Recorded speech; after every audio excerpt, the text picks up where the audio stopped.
गरीब भाई की अमीर बहन। किशोर और पिद्दी दो भाई बहन थे। पिद्दी बहुत खर्चीले स्वभाव की थी। वो जितना कमाती अपने ऐशो आराम में पैसे उड़ा दिया करती।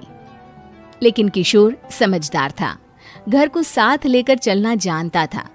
अपनी बहन के जितना कमाता तो नहीं था, लेकिन फिर भी वो किसी तरह घर का खर्च चला लेता था। एक दिन पिद्दी किशोर से कहती है, किशोर, तुम थोड़ा ज्यादा क्यों नहीं कमाते? मेरे दोस्त रोज मेरा मजाक उड़ाते हैं। अरे बहन, मैं कोशिश तो कर रहा हूँ। अच्छा सुनो, अगले महीने रक्षाबंधन है, मुझे सोने का हार चाहिए, इससे कम कुछ भी ना लूंगी। अरे दिला दूंगा बहन। किशोर को पूरी रात नींद नहीं आती। उसके दिमाग में बस ये चल रहा था कि उसकी माली हालत इतनी बिगड़ चुकी है, अब वो सोने का हार कहाँ से लाएगा। अगले दिन किशोर सुबह सुबह घर से ये बोलकर निकल गया कि पिद्दी, मैं गांव से बाहर जा रहा हूँ, कुछ दिन घर नहीं आऊंगा। किशोर ने अपने काम के साथ साथ फेरी में कपड़े बेचने भी शुरू कर दिए, जिससे वो ज्यादा से ज्यादा पैसे कमा सके। रात में वो एक बिल्डिंग की चौकीदारी भी करने लगा। अपने काम से थोड़ा बहुत समय निकालकर बस कुछ घंटे की नींद ले पाता था। और कब वो कुछ दिन एक महीने में बदल गए और रक्षाबंधन भी आ गया, पता ही नहीं चला। लेकिन किशोर अभी तक घर वापस नहीं लौटा। जहां वो काम करता था, पिद्दी के नाम का गुल्लक रखा हुआ था।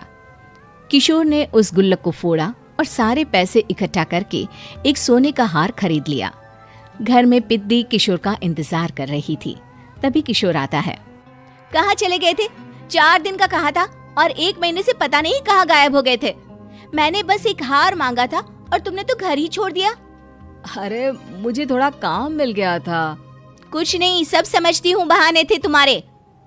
अपनी बहन के लिए इतना भी नहीं कर सकते, कैसे भाई हो? चलो यहाँ बैठो, राखी बांधती हूँ। पिद्दी ने किशोर को राखी बांधी। वैसे ही किशोर ने अपनी बहन के हाथ में सोने का हार रख दिया। उसकी खुशी का कोई ठिकाना नहीं था। वो मिठाई खिलाए बिना ही नेकलेस लेकर चली गई और शीशे के सामने अपने गले में हार रखकर देखने लगी। किशोर ने लड्डू उठाया और खुद ही खा लिया। ऐसे कई साल गुजर गए। एक दिन पिद्दी की नौकरी छूट गई। अब वो पूरी तरह किशोर पर डिपेंड हो गई थी। आए दिन किशोर को अपने महंगे महंगे शौक गिनाकर उससे पैसे मांगा करती थी। किशोर, कुछ पैसे देना, मुझे पार्लर जाना है। किशोर बिना कुछ बोले उसे पैसे दे देता। ये क्या, 500? अरे इतने में तो मुझे पार्लर में एंट्री मिलेगी बस। अच्छा, देता हूँ ना ज्यादा। अरे कैसे भाई हो, अपनी बहन के लिए इतना भी नहीं कर सकते। किशोर ने जेब से 2000 का नोट निकाला और उसे दे दिया।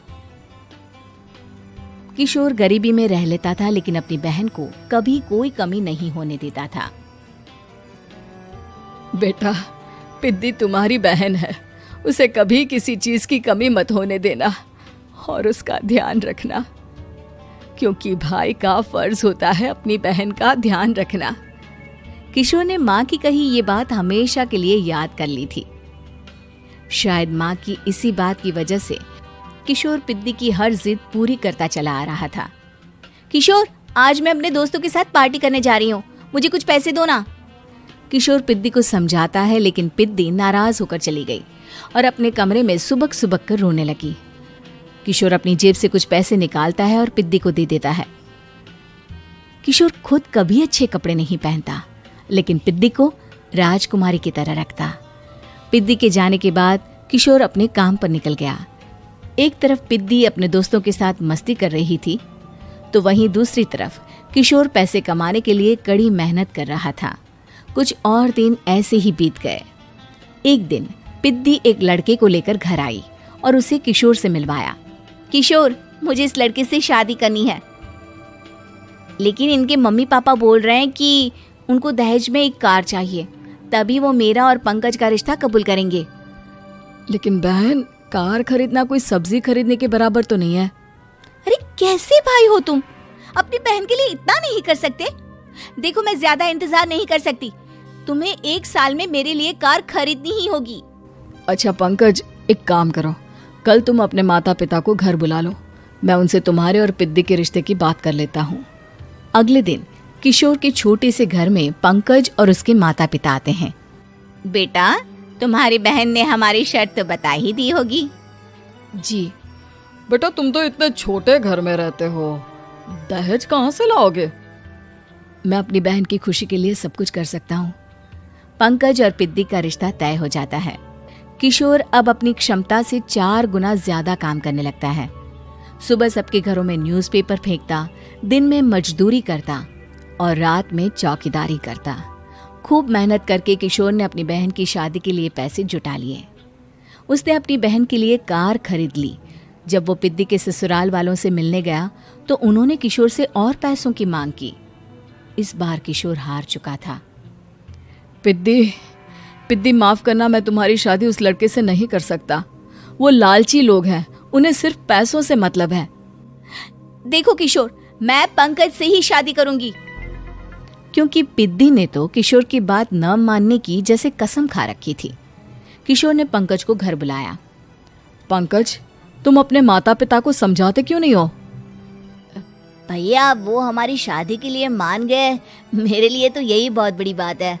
हम एक काम कर सकते हैं, दहेज की रकम में से कुछ पैसे मैं आपको दे देता हूँ। अरे लेकिन समाज वाले क्या कहेंगे? अरे जब दुनिया को पता चलेगा तब ना। अच्छा, कुछ पैसे मैं अपने मालिक से कर्ज में ले लेता हूँ। कुछ पैसे पंकज देता है, कुछ वो कर्जा लेता है और अपनी उम्र भर की कमाई वो अपनी बहन की शादी में लगा देता है। आखिर में पंकज और पिद्दी की शादी हो जाती है।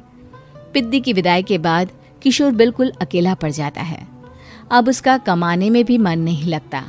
उधारी वाले रोज घर में आकर बैठ जाते हैं।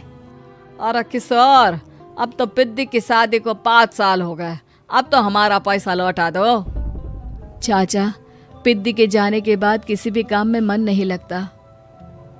अरे तो हमारा पैसा कैसे वापस मिलेगा? जी, कुछ करता हूँ मैं। किशोर के ऊपर बहुत सा कर्जा चढ़ गया था, इसलिए उसने तय किया कि वो ये घर बेचकर सबके पैसे लौटा देगा। अगली सुबह शहर के किसी साहूकार को उसने अपना घर बेच दिया और सबके पैसे लौटा के वो गांव छोड़कर चला गया। पिद्दी ने शादी के बाद कभी अपने भाई का हाल तक नहीं पूछा। किशोर को फर्क नहीं पड़ता था, बस ससुराल में उसकी बहन खुश है ये जानकर उसे खुद की खुशी मिलती थी और ये सोचकर कि उसने माँ से किया हुआ वादा पूरा कर दिया।